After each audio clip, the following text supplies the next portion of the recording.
Vamos lá, galera. Esse caso Penúltimo. é um dos meus mais preferidos da vida aí. Vamos lá. Qual que é o lance aqui? Eu tinha um cliente que tinha esse servidor virtual no ZenServer, que é um virtualizador. Ele tem uma placa de rede que aceita conexões das aplicações e outra para SCSI. Na maior parte do tempo, as aplicações abrem conexão, que é uma beleza, fecha a conexão e vai embora. Detalhe, esse cliente é aplicação crítica, tá? Funciona até tarde da noite, depende, se não funcionar, eles podem perder lá financeiro, é crítico aí quando acontece essas falhas, alguma falha. E aí, eventualmente, uma aplicação tenta conectar, vai fazer um trabalho no SQL, não consegue. Dá uma falha, é uma ou outra. E aí, dependendo se essa aplicação ela falha e tenta conectar de novo, se consegue, vai embora. Se ela não consegue, aí ela tenta dar um restart no serviço, até chegar no nível de restartar um negócio maior e mandar alertas que chegam até para o diretor lá. É bem crítico. E vai embora. A vida funciona, que é uma beleza. Teve um dia aí que rolou esse problema e o monitoramento da infra pegou 2 minutos que o SQL não respondeu pela porta 1433. Então, a aplicação sentiu e o monitoramento parece ter sentido alguma coisa. Opa, não consegui conectar. E aí, galera, olhando no SQL nessa hora que aconteceu o problema, o que eu tinha rodando aqui? Isso aqui é um log da Always Active. O que eu estava rodando aqui?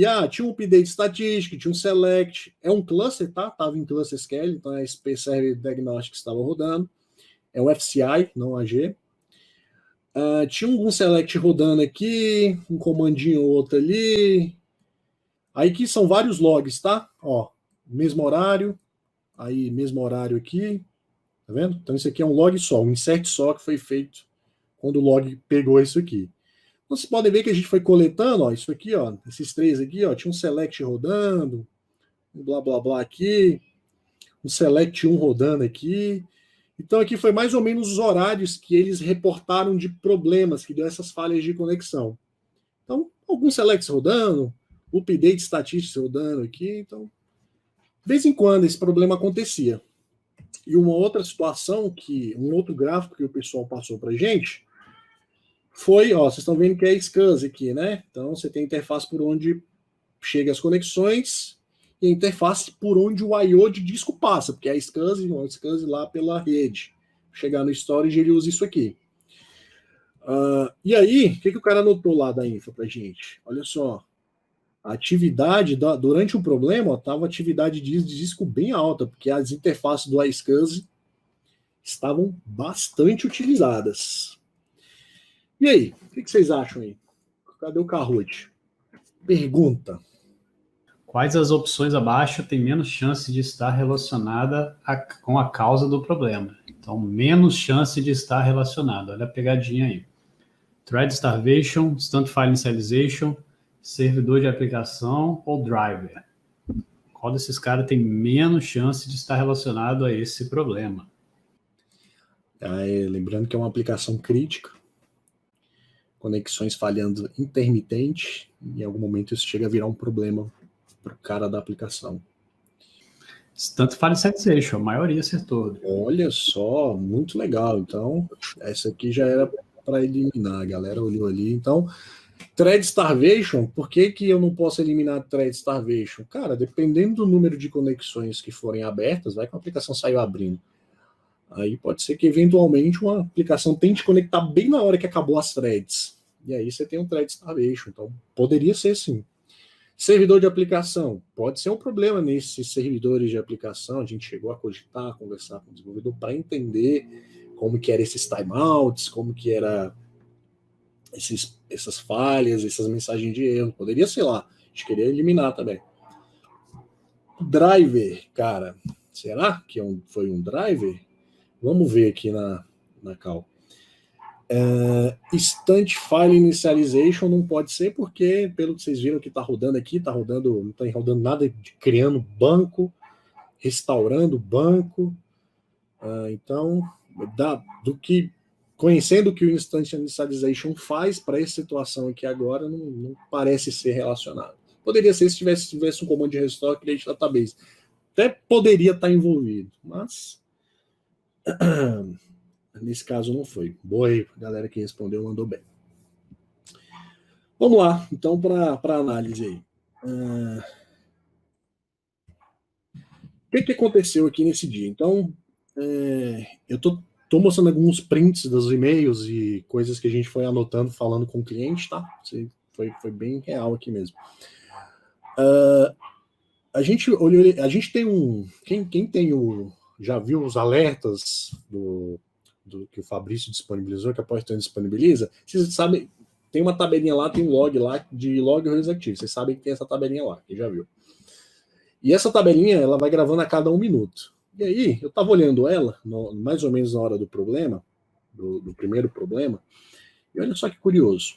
Não sei se vocês perceberam aqui, ó, mas Select 1 está demorando 820 milissegundos. Eu olhei assim, pensando, mas que porra é essa, velho?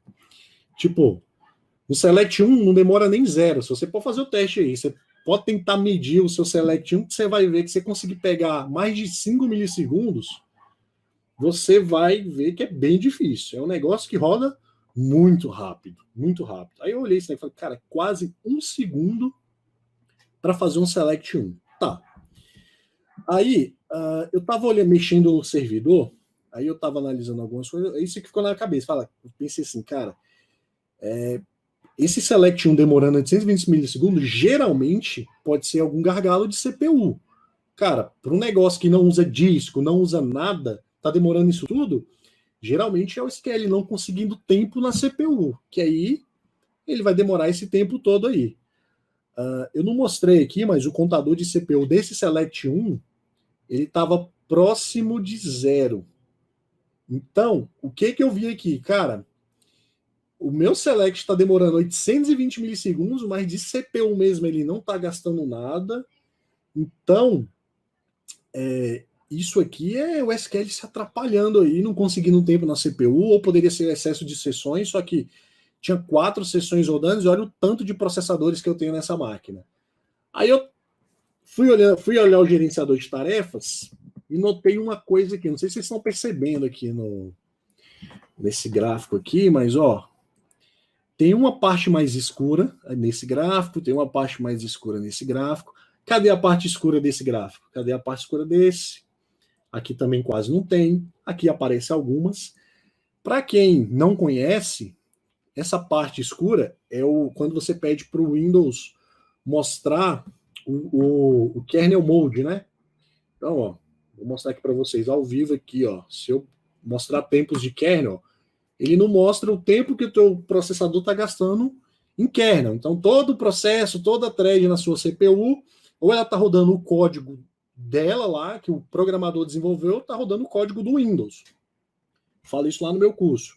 Quando roda o código do Windows, ou códigos de driver, eles rodam em um modo chamado kernel mode. E aí é esse cara mais escurinho aqui. Aí eu achei curioso esse cara mais escuro e notei também que a interface dava umas travadas de vez em quando.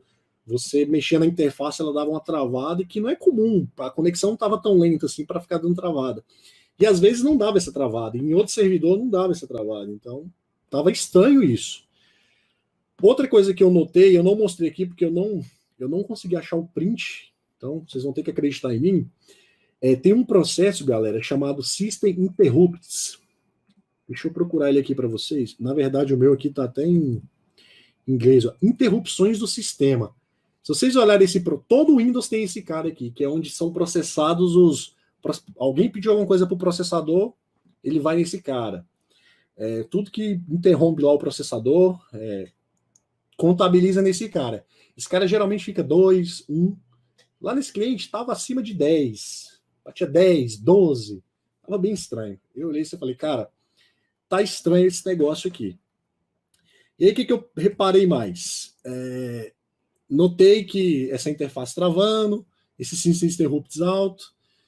E aí, implantei lá uns perfmon e umas coletas de umas DMV a cada 10 segundos para eu poder ter algum histórico para analisar.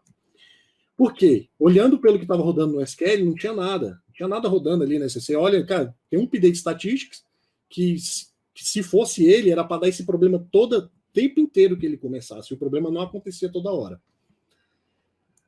Aí, nessas coletas do Perfimon, olha só o que eu peguei aqui, ó, o que eu achei estranho, galera. Aí é onde a gente entra conhecimento interno, os Windows. Quem vai a fundo consegue responder certas perguntas. DPC Time. Que porra é de DPC Time, Rodrigo? Pelo amor de Deus. DPC Time tava 50% em alguns, 80%. O que é o DPC, galera? Todo drive que roda aí no teu sistema operacional, no servidor do cliente, em qualquer SQL, todo drive que roda, ele é prioritário. Quando, por exemplo, vou pegar o drive da sua placa de rede. Quando chega uma requisição lá na placa de rede, o teu Windows vai pedir para um drive processar essa requisição. E nessa hora, cara, pode estar rodando o escambau que for. O Windows tira tudo e o teu drive ganha prioridade, porque ele roda... Ele tem que fazer o hardware andar, senão trava tudo. Então, é onde entra o DPC, que é os drives que rodam, eles podem agendar esses tais de DPC, que são rotinas para rodar. Basicamente isso. Imagine que é o seu driver rodando. Isso é o teu driver. E aí esse cara tá alto, galera. DPC, quando vocês verem esse nome, isso aqui tem que ser o mínimo do mínimo da porcentagem possível da CPU. Não é para tua CPU tá gastando 100% em DPC. 10% de DPC já é muito. Isso aqui tem que rodar na casa dos nanosegundos. A arquitetura da Microsoft, de Windows, fala assim, ó, se o seu driver vai processar uma requisição, ele pega essa requisição, faz o que tem que fazer o mais rápido possível, bota na outra fila para processar em um modo mais tranquilo. Então tem que ser muito rápido. Então eu achei muito estranho essas porcentagens altas de DPC aqui, galera. Aí, é aqui onde começou a brincadeira. Peguei o Perfimon, coletei um Perfimon e comecei a analisar esse monte de gráfico aqui que tinha DPC, tinha I/O, tinha SCSI. Aí, o que eu notei aqui, ó? As conexões, aqui foi a hora que a conexão do cliente caiu quando deu problema. Ele deu um problema aqui, caiu aqui. Pô, deu timeout, aí ele reiniciou as conexões. Foi um problemão nesse dia. Isso aqui já foi outro dia, tá? Naquele dia do dia inicial que eu tinha mostrado para vocês, eu já não tinha histórico para analisar. Depois das coletas eu consegui analisar porque o problema estava acontecendo. Então, caiu as conexões. Notem nessas linhas aqui, galera, essas linhas tracejadas, isso aqui, se eu mostrar aqui para vocês o histórico, ó, são os DPC, ó, linha tracejada, em 3 processadores. O que eu olhei aqui? Cara, esse cara aqui tá 0, de repente sobe em 3 processadores o DPC. Subiu aqui. Esse aqui já havia mais ou menos. Aqui agravou mais, ó. Olha só. Eu falei, cara, né, para mim é muita coincidência. Na hora do problema, um pouquinho tempo depois, esse negócio está alto aqui. Que ele não vinha alto, ó, tava mais tranquilo. Beleza. Então, olhei esse contador de DPC. Aí, galera, reparem nesse contador verde ali, que é o de disco. Então, ó, junto com o DPC, então os 3 processadores começaram a ficar em tempo de DPC lá muito alto. E na mesma hora o disco sobe também, o disco K. Olha só que maravilha, saltou para 265 megas por segundo. E, curiosamente, quem está ali junto é a placa do SCSI, que é esse gráfico rosinha aqui, ó. Esse gráfico aqui, ó, ela já tá vendo e já dá uma subida. Nesse pico aqui, ela bateu, se eu não me engano, foi uns 270 mega por segundo. Eu olhei assim e falei, cara, esses 270 mega era para ele estar junto aqui, mas não estava junto. É tipo, parece que a placa registrou depois esses tempos de 270 megas. E o meu disco, por onde o meu I/O passa, se ele passa por essa placa, o que eu faço no disco, eu faço na placa. Então os 265 megas devia estar junto aqui, ó, da placa. Esse contador rosinha devia estar andando junto, mas não tá. Ele foi por baixo aqui depois que ele aumentou. Então o que parece? Parece que o que estava chegando na placa não estava imediatamente sendo passado para o disco, né, para os drivers de disco. E o disco não contabilizou naquela hora. E, por último, o que eu notei aqui? Ó, olha a latência do disco nessa hora. esses dois vermelhos aqui, ó, bateu 900 milissegundos. Então, cara, você tava com disco, quem conhece aí dos padrões de disco, não sei o quê, disco você tem que bater 10, menos de 10 milissegundos, que é ideal, e olha lá. Aqui, galera, 900 milissegundos de disco. Aí foi quando eu desconfiei demais. Falei, aí, o que eu fiz? Formulei a teoria. Eu acredito que tem algum driver de DPC que tem a ver com esse iSCSI, que tem a ver com esse I/O, que ele está dando trabalho. Ele não deveria estar demorando assim, e está demorando. Ele está atrasando o meu I/O, e está fazendo rodar, ele está gastando tanto tempo na minha CPU que está impactando outras coisas que estão rodando. Então, tudo que for bater em uma dessas 3 CPUs aqui, vai dar ruim. Por quê? Se, por exemplo, se a thread do SQL tenta bater nessa CPU aqui, ó, ela não vai ganhar tempo porque o DPC, o driver está aqui rodando, ó, tá alto. Se tiver um driver de DPC rodando aqui, ele não ganha tempo na CPU. Já pensou se aquele meu Select 1, a thread dele batesse nessa mesma CPU? Explica perfeitamente o porquê que ele não ganhou tempo na CPU, mas mesmo assim demorou os 820 milissegundos para rodar. Então não ganha tempo, o driver não deixa, o driver está demorando aqui o que não deveria demorar. Aí beleza. Tá, agora eu tenho a teoria, agora eu tenho que descobrir. Será que realmente tem um driver me sacaneando aqui? Aí vamos acho que foi uma das maiores contribuições que o Fabiano fez na minha vida. Foi um dia eu estava numa call com ele me apresentou uma ferramenta, uma call num cliente. Eu já conhecia os conceitos da TDA, mas nunca tinha usado a ferramenta. E o Fabiano, usa essa ferramenta aqui, que é o Windows Performance Toolkit, ele direto mostra nas lives dele. E aí eu usei uma versão Command Line que vem junto, que é o XPerf. Quem nunca ouviu falar em XPerf, galera, estou apresentando aí para vocês, aprendam a usar o XPerf, principalmente quem precisa fazer análise deep do Windows. Esse cara te traz métricas, informações absurdas. Ele ajuda você a ter tipo Extended Events do Windows na palma da sua mão aí.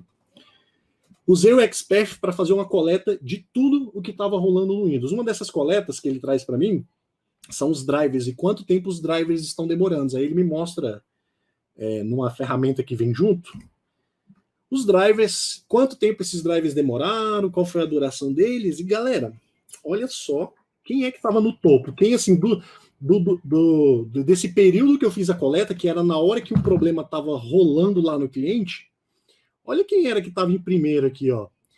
ZenIF.x. Não sei se vocês lembram que eu falei, mas o nome do virtualizador é ZenServer. Aí, bem que deu uma desconfiada. Só que eu fui olhar outras coisas aqui, porque ele pode estar em primeiro, mas não necessariamente quer dizer que está ruim. Eu olhei isso aqui, ó. Olha a média de duração, essa coluna aqui, ó. 9 milissegundos para um driver tá rodando em DPC, 9 milissegundos é absurdamente alto. E a última prova aqui foi isso aqui, ó. A duração, a somando a duração desse tempo que eu coletei, esse driver do Zen é muito acima do segundo lugar. Olha a diferença, galera. Muito. 46 segundos o driver do Zen rodando aqui. E detalhe, eu filtrei aqui só na CPU 8, ó. Nem olhei para as outras CPU. Isso aqui já... falei, cara, tem alguma coisa errada aqui com esse driver. Aí, fiz só mais um drill down aqui, ó. Olhei o histórico de cada execução que eu coletei, ó. 800 milissegundos. Cara, quase um segundo o driver rodando. Toda vez que ele rodava, olha o tempo. Isso aqui é um tempo absurdamente alto para um driver estar rodando em modo de DPC. Aí, quando eu vi isso aqui, não deu outra. Falei, acho que a gente está com um problema com o driver, e agora a gente tem que ver que driver é esse. Aí só falando aqui, ó, por que a minha eu estava mexendo na interface e estava travando. Uma das explicações que eu tive para isso aqui foi isso aqui, ó. Esse processo aqui, galera, é o gerenciador de janelas do Windows, ó. Ele estava rodando na CPU 8, mostrando aqui, ó, CPU 8. Olha ele aqui, ó. Bem na hora que o driver estava rodando na CPU 8. Então, com certeza, a minha janela, meu mouse e tudo ia estar travando. Essa história de que CPU em 100% você vai ver o servidor travado daquele jeito, galera, não é bem assim. Eu já cansei de entrar em servidor 100%. e a interface não trava do jeito que trava quando você tem algo de maior prioridade rodando. Quando você começa a mexer na interface e ela está travando, se você vê CPU 100%, pode ser que seja um drive, um DPC, mas não quer dizer que é o SQL, sua query em 100% travando o mouse, não. Geralmente o buraco é mais embaixo, tá? E aí, eu fui lá buscar que driver é esse, cheguei lá no System32, olha só que maravilha. Driver zenvif.sys, esse cara aqui, qual que é o nome aqui do fabricante, blá blá blá. Citrix Systems. Não é algo da Microsoft, não é algo padrão, então mandei esse link aqui para o cliente, ó, tem que atualizar esse driver, porque pode ser ele o problema. E eles já sabiam que o virtualizador deles tinha um histórico de problema. Eu só confirmei com isso aqui, só dei essas evidências. Como já tinha uma migração prevista para um outro virtualizador, o VMware, aí ele resolveu deixar o problema e esperar a migração. E aí, umas perguntinhas. Por que esse problema não acontecia toda hora, galera? Para esse problema acontecer, eu tinha que casar duas coisas. Esse meu drive tinha que estar se manifestando, rodando. Deixa eu voltar aqui, só para vocês entenderem aqui, ó. Por que esse problema não acontece toda hora, tá? O que eu tenho que casar? Cara, essa CPU aqui está ocupada com DPC. Então, se cair alguma coisa aqui, vai dar ruim. Se o SQL cair, por exemplo, a thread do SQL que aceita a conexão cair aqui, ela vai ter dificuldade. Se cair nessa aqui, vai ter um pouco menos, beleza? Só que como eu tenho tanta CPU livre aqui, o Windows vai fazer o quê? Cara, eu não vou jogar a thread do SQL nessa CPU que está ocupada aqui. Eu vou jogar nessa que está livre. Eu vou jogar nessa. Então, assim, o Windows vai schedular as threads do SQL em CPUs que estão menos desocupadas. Então, se eu tenho menos CPU em uso no ambiente, dificilmente eu vou ter um problema com o DPC, porque o DPC vai rodar, vai ocupar algumas, e as que estão livres, o Windows vai acabar escolhendo elas. Beleza? Só que, para esse problema, o que estava rodando na hora? O Update Statistics, que usa CPU pra caramba. Então, toda vez que o problema acontecia, eu tinha alguma coisa rodando usando muita CPU, fazendo todas as CPUs ficarem bastante ocupadas, e aí o Windows não tem escolha. Ele vai alocar na que tiver menos chance de... a que tiver menos ocupada, só que com todas ocupadas pode cair em qualquer uma. E aí, eu tinha mais probabilidade de cair threads do SQL nas que estavam com DPC. E por que o DPC estava alto? Porque era o drive de virtualização que era envolvido no I.O. lá do Citrix, entendeu? Do I.O. do Zen Server. Então, por isso que esse problema eu não via ele toda hora. E por isso que esse cliente em específico, a gente tinha um problema assim, ó. Se eu fizesse backup ao longo do dia, rapaz, isso era caixão. Por quê? O backup ia disparar o I.O., que ia fazer esse drive aqui maluco entrar na CPU, e dependendo do que estava rodando no ambiente, eu ia ter um problema no meu ambiente. Com certeza vocês devem ter aí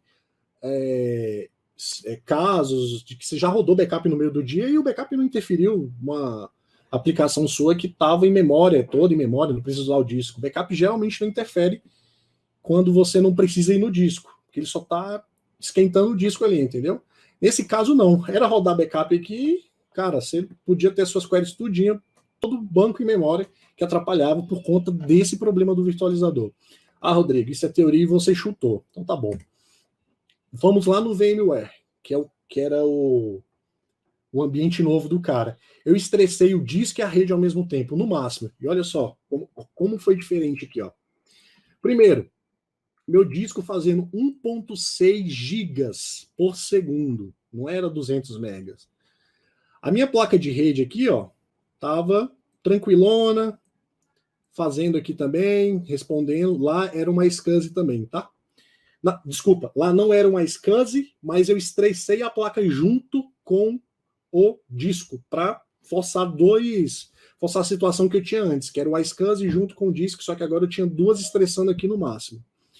E olha só o DPC, tá lá, só uma CPUzinha foi pro alto no DPC, foi um 20% ali, às vezes caía para 10, às vezes batia lá embaixo, bem tímido. E olha só o que eu tenho mais aqui, System Interrupts, ficou em 1%, nada de travada. Eu estava estressando aqui, ó, com essas duas ferramentas, a rede e o disco, no máximo aqui, nenhum problema com DPC. Eu não mostrei aqui o teste, mas eu cheguei a fazer um teste estressando todas as CPUs também para ver se eu ia sentir o problema. Não senti o problema. E para fechar a história, metodologia científica, coletei os drivers, não tinha nada de Zen, de alguma coisa de virtualização. São os drivers de rede, os drivers comuns do Windows que tem que estar trabalhando mesmo. E galera, olha a diferença da média da duração aqui, ó. Olha aquela duration que estava em 9 segundos, ó. Olha como isso aqui estava muito rápido. Tem que ser muito rápido, galera, esse DPC.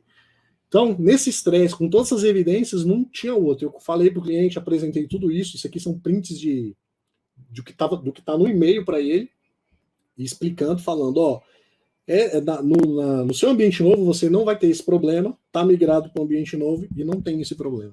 Então, hoje a gente roda backup lá se precisar, esses problemas de conexão já são passado. Beleza? Então é isso, galera. Esse caso aqui foi bem divertido. Esses e-mails foram escritos entre 3 e 4 da manhã quando eu descobri isso aqui. E tá aí exemplo de como é que você junta conhecimento de Windows, conhecimento de SQL, conhecimento de um monte de coisa para ajudar um cliente, cara. Que eu acho que é o mais legal. É você poder dar uma resposta para o cliente, falar, ó, o problema é esse, você tem que fazer isso para resolver. E aí não tem preço do cliente te agradecendo e falando, cara, beleza, obrigado, vamos resolver aqui, bola para frente. Então, é a hora que você junta tudo aí na brincadeira. Boa, pergunta do Odilas, companheirão da Gabi. Essa VM estava rodando para virtualizado? Odilon, não sei, cara, eu depois que eles viram que o problema era lá no Zen, a gente não conversou muito sobre o Zen, porque eles já sabiam que tinha esses problemas aí. Se eu não me engano, o ambiente era virtualizado, sim. Não, ele quer dizer para virtualizado, eu acho que é tipo uma feature da virtualização, entendeu? Legal. Então, é tipo um recurso que ele habilita na virtualização, entendeu? Ele mandou mais uma do Shen aí, ó. No Shen, no Zen, quando tem esses problemas de hardware drive, normalmente eles acontecem depois de updates no Windows. Nas APIs mais antigas do kernel. Cara, legal, bom saber disso aí. Odilões, tem um cara que conhece de virtualização, dessas coisas, esse cara aí que tá comentando, galera. Legal, bom saber isso aí. Conhece virtualização e conhece futebol, pô, a camisa dele, né? Ai, faz foda. Então é isso, galera. Esse problema aqui foi bem divertido e demorou um pouquinho, mas acho que vale a pena trazer ele para vocês aí. Vamos pro próximo ou quer deixar o próximo para a próxima live aí, Fabrício? Vamos lá, acho que já tá até aqui, né? Abraça. O outro é mais rápido, eu acho. O próximo caso é mais rápido. Mas só para dar um fechamento para esse aqui, maluco, vocês viram o nível que o moleque desceu aí nessa análise aí, né? Não é não, Nani? Falei que ia ferver, Ferveu. Privilégio, é poucos lugares que conseguem chegar nesse nível aí de análise. Sensacional.